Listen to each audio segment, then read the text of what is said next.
Bonjour, j'espère que vous allez bien. Voilà, aujourd'hui j'ai la chance de travailler dans les jardins, dans un petit endroit bien tranquille.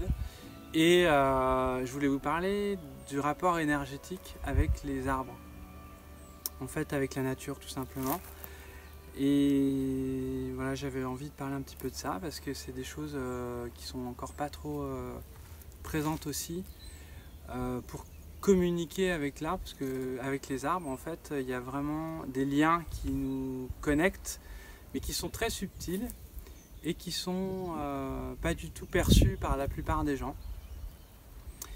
Et finalement, j'ai envie de donner des clés aujourd'hui pour entrer un peu, c'est une sorte de communion en fait, pour communiquer avec les arbres, c'est une communion avec l'arbre qui permet de réceptionner des messages. Voilà. L'arbre ne parle pas avec des mots, mais parle avec des pensées, avec des images. Par exemple, donc là je suis en train de travailler sur des arbres fruitiers. Donc tout à l'heure on ira voir. J'espère que vous m'entendez, j'ai filmé avec mon téléphone aujourd'hui. Et donc en fait c'est comment communiquer avec les arbres, tout simplement en étant à l'écoute. En fait, tout ce qui est la faune, la flore, ont une conscience, ont quelque chose, comment dire, ont une...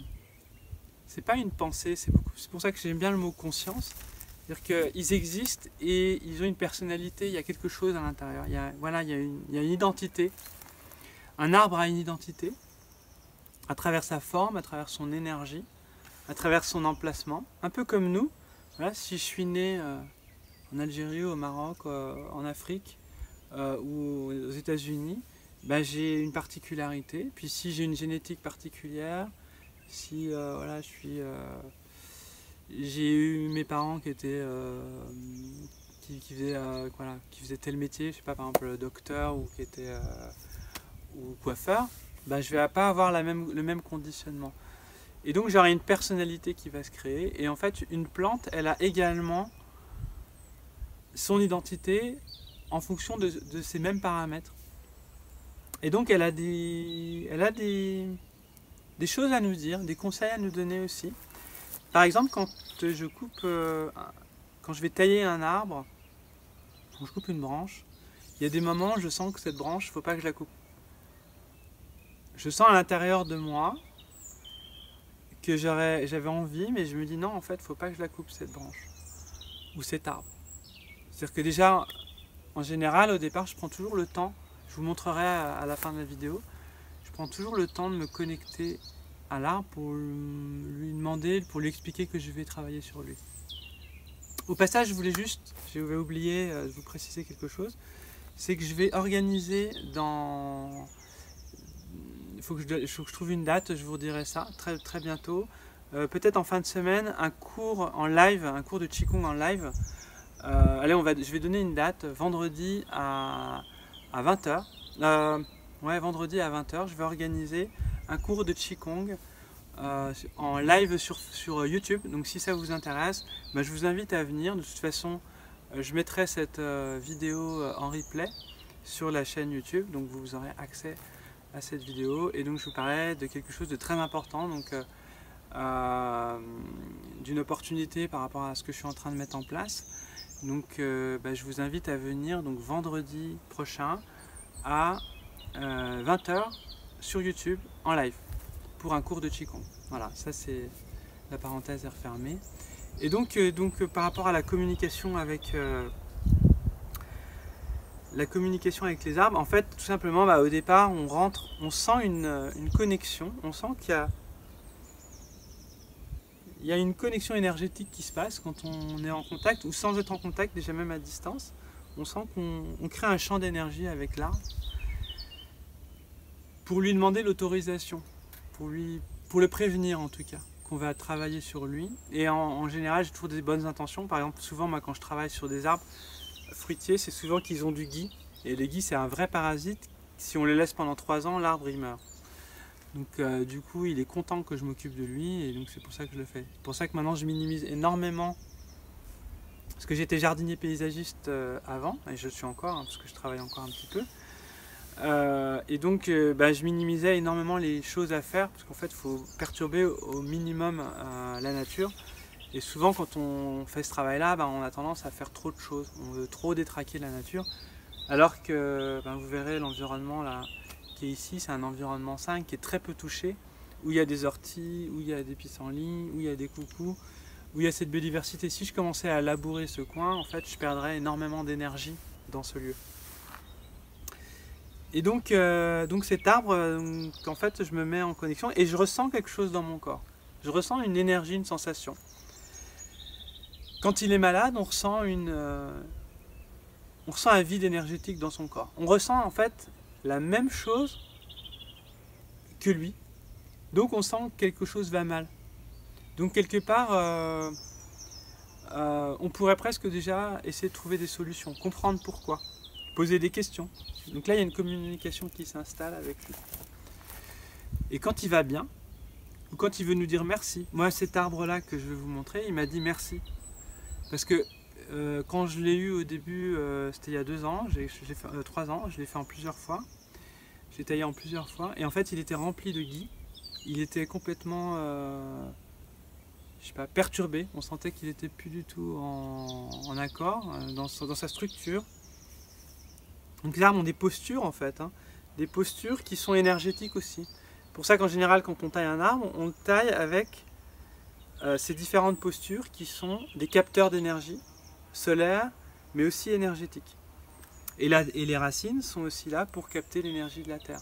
Donc l'arbre est un connecteur entre la terre et le ciel, comme l'homme. Nous on a exactement le même rôle, c'est pour ça que la posture de l'arbre travaille aussi ces énergies terre-ciel.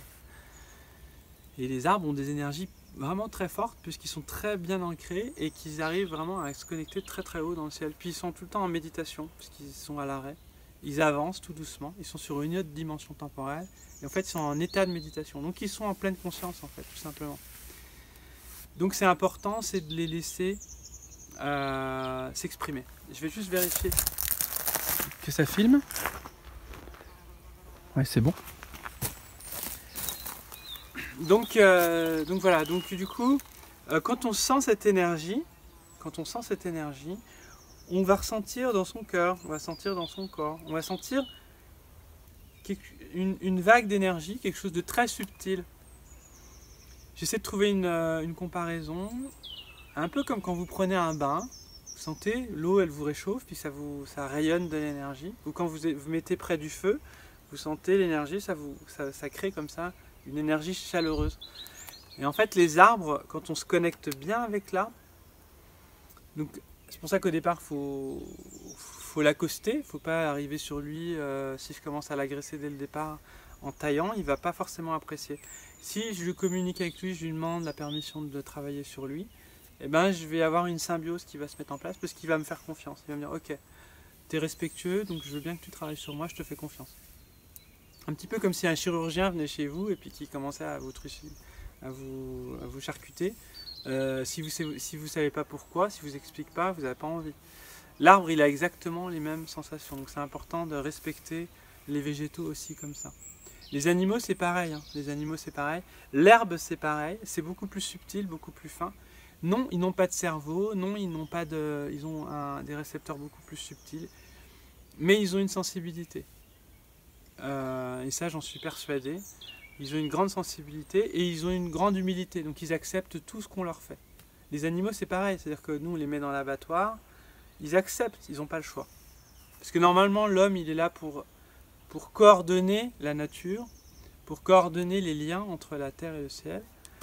Et aujourd'hui, il est plus là comme un dictateur, comme un espèce de gros bourrin qui ne veut pas demander à personne et qui n'a pas conscience que cette nature, elle est bénéfique pour sa santé, on en a besoin, donc on doit respecter cette nature.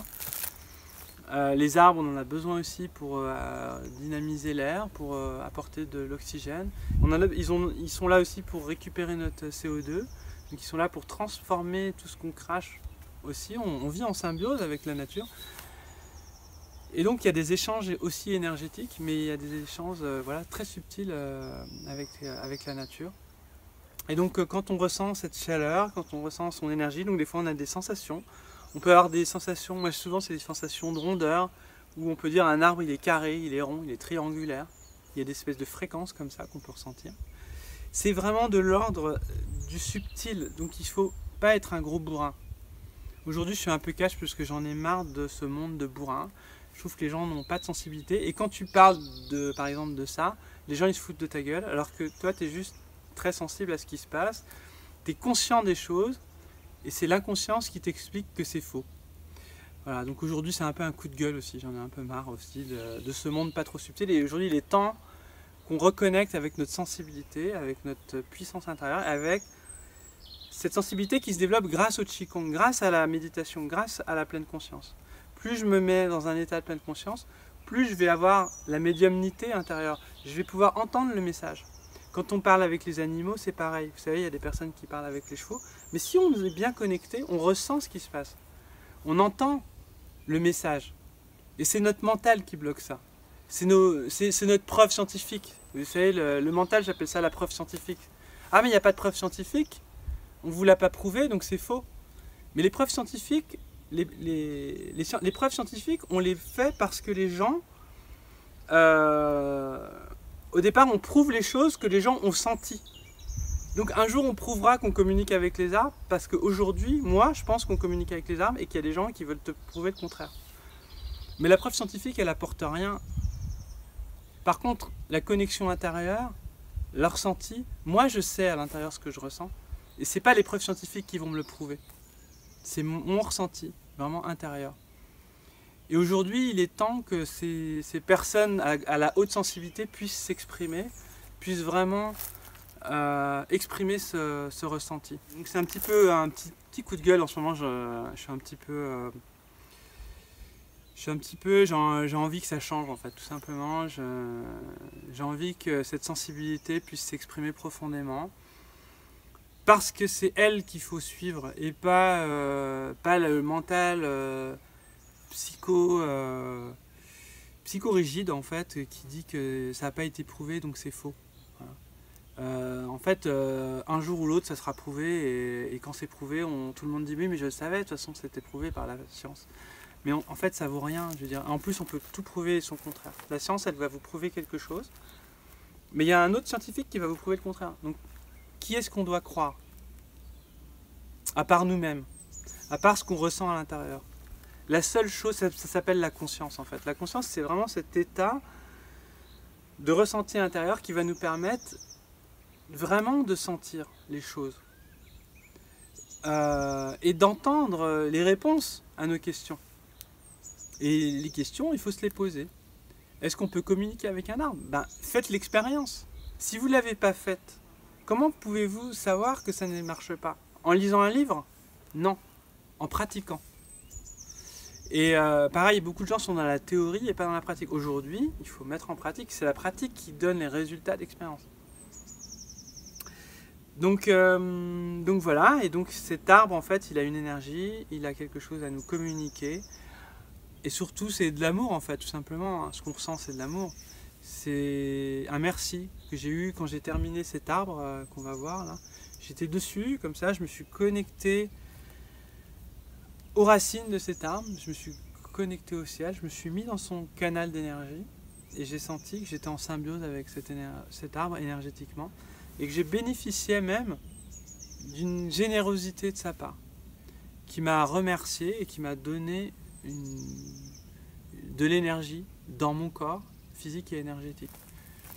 Et on se sent bien. Et à la fin, c'est pour ça qu'il y a des gens qui font des câlins dans les arbres, donc il y a plein de gens qui se moquent un peu de ce rituel-là. Mais voilà, il y a vraiment des choses qui se passent. On sent qu'il n'y a pas rien. C'est-à-dire que quand je serre rien, c'est pas pareil que quand je serre un arbre. On sent que c'est vivant, qu'il y a quelque chose à l'intérieur. Et les fleurs, c'est pareil, et les herbes, c'est pareil, sauf que c'est beaucoup plus des groupes. Des groupements, par exemple, quand c'est l'herbe, on va plus penser à un ensemble, à une prairie. C'est à la prairie qui nous aime. Donc je sais que ça fait un peu bisounours ces fleurs bleues, mais il y a une réalité. Et moi je suis un vrai guerrier, mais un guerrier bisounours quoi. C'est-à-dire que je crois en l'amour vraiment, et je pense que la nature c'est que fait par cet amour, et que ces échanges qu'on a principaux, c'est des échanges d'amour. Après, on peut être dans le conflit, on peut avoir des rapports quand je coupe des arbres parce que je suis psychorigide, parce que je pense que ça va me faire, ça me menace. Là, je suis plus dans l'amour, donc oui, ça marche pas. Mais ça, c'est le mental, ça, c'est l'esprit cartésien, sans aucune sensibilité, qui s'exprime, et qui s'exprime surtout dans la destruction. L'autre esprit s'exprime toujours dans la bienveillance, toujours dans l'écoute, dans l'attention et dans l'amour. Donc voilà. Donc on va faire une petite expérience maintenant à travers un arbre, à travers le pommier, mon copain. Voilà, je vais vous le présenter.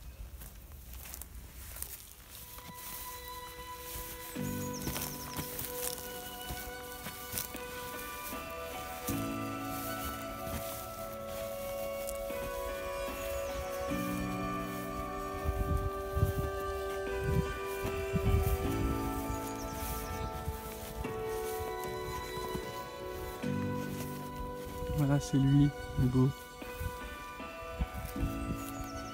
Donc il était tout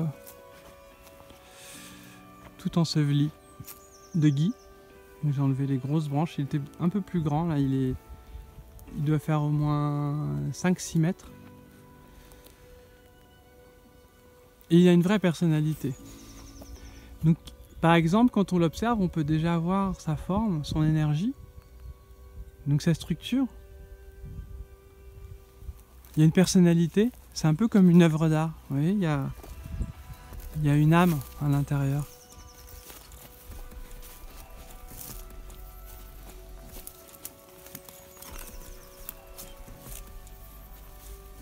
Donc, par exemple, déjà,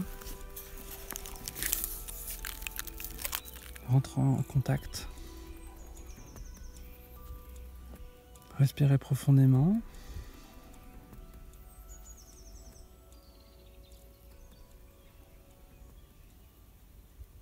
Sentir.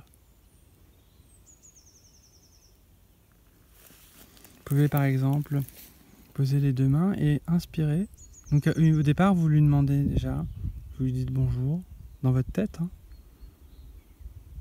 ou à l'oral.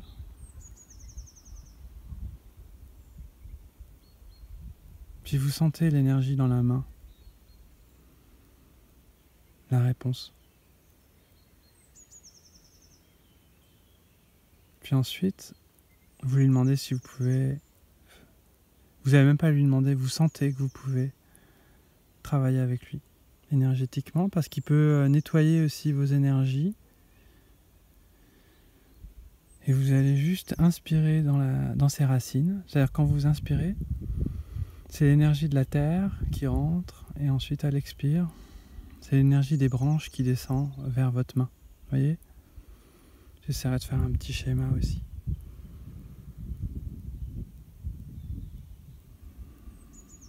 À l'expire, je descends dans la terre. À l'inspire, je monte de la terre au ciel. Et cette énergie passe dans mes centres, dans mon cœur. Principalement, c'est mon cœur que je nourris.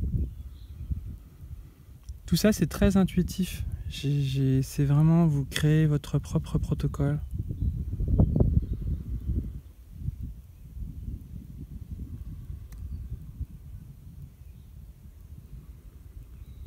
C'est bon, vous sentez que ça apporte vraiment quelque chose de doux. Donc il a une énergie très nounours. Ouais, très gentil, c'est un gentil cet arbre.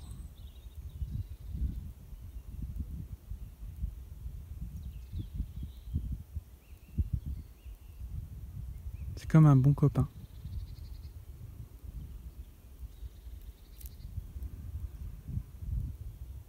Puis par exemple, vous pouvez faire la posture de l'arbre.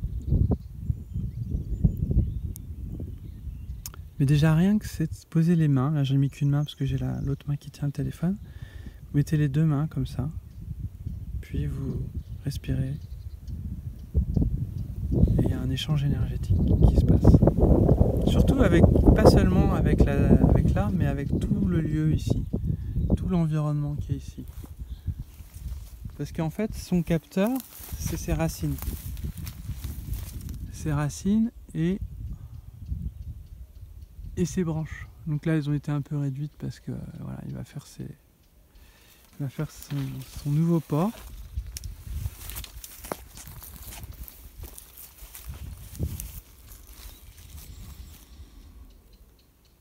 Je vais vous montrer un autre qigong, je vais essayer de vous en montrer un autre.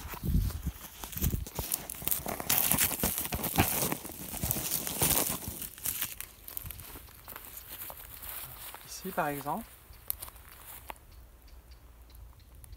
vous inspirez, expirez. On va le faire comme ça plutôt.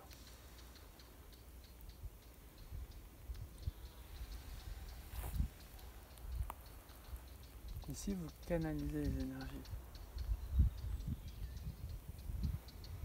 Vous lui donnez votre énergie, vous réceptionnez la sienne.